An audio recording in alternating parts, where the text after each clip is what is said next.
I know this channel is about success from a peaceful mind, to raise your professional game and be happy doing it. But let's face it, there are practical aspects to playing a good professional game, and one of those is time. I want you to forget about one thing though. Forget about managing time. Time is not yours to manage, it's not mine. What we really mean when we talk about managing time is making better decisions about what to do and what not to do, about when to do it and when not to do it, about when to start and when to stop.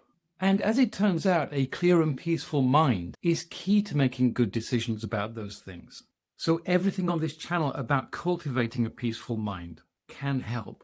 I also want you to stop seeing yourself as powerless and reactive to what's going on around us and reclaim your ownership of your decisions around time. Now, don't get me wrong.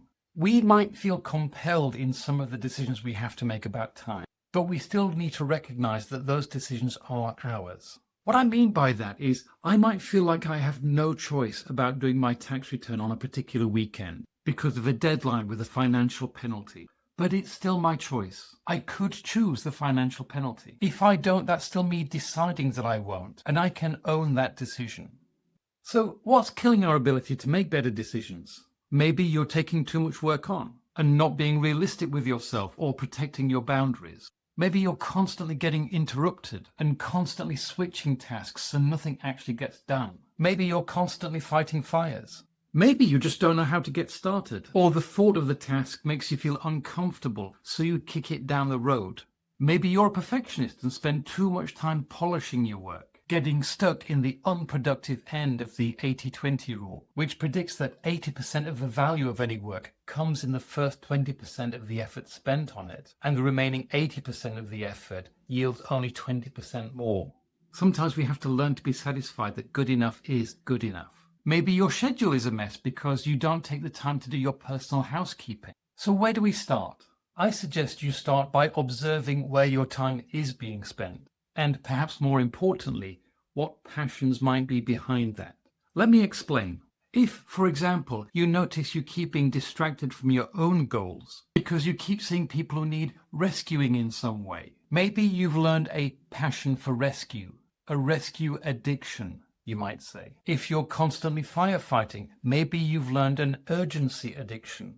We can get tangled up in all kinds of passions and addictions. People-pleasing, self-proof addiction, control addiction, which is especially painful if what you're trying to control is actually outside of your control. Discomfort avoidance, pleasure-seeking. So once we notice how we're spending our time and what passions might be driving our unconscious decisions about how we're spending our time, then we can look at the fears that might be behind those passions. Fear of failure, fear of success even. Yes, that's a thing. Or at least of being more successful than we think we can handle. Fear of being trapped in situations we don't like or feel uncomfortable in. Fear of being found out, which is also called imposter syndrome. Fear of missing out. Now, there are lots of practical techniques to help us make better decisions in the moment. And I'll link to a download with practical tips in the description because they are useful. I'll introduce you to urgency important quadrants, the Garnick technique, the big rocks technique, humble planning, Pomodoro technique, and small practices which help. They're all in the download. However,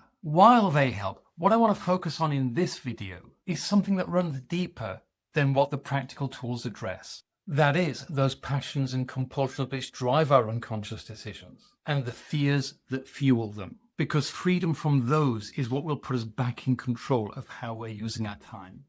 Now, there isn't a simple formula for this, but there is a simple approach, and that is self-observation and inquiry. So my call to you today is to become radically self-observant, to observe what you're spending your time on, to observe the passions and compulsions behind that, and to inquire into the fears which may be deeply held, unconscious or semi-conscious, fueling those passions. So, a couple of times a day, take a time out, observe, and write down what you observed. Then hold a little personal inquiry into what you observed and write that down. Yes, journal it, reflect on it. Now, I know you're here because it doesn't feel like you have a lot of time, but trust me, investing 20 minutes twice a day to observe, inquire, and journal will pay you back in saved time. Because through doing this, you'll gain the insight that will naturally help you become more self-correcting. And that's what we're really looking for here, insight-led self-correction. You can be using the practical tools in parallel with that. And let me know how you get on in the comments.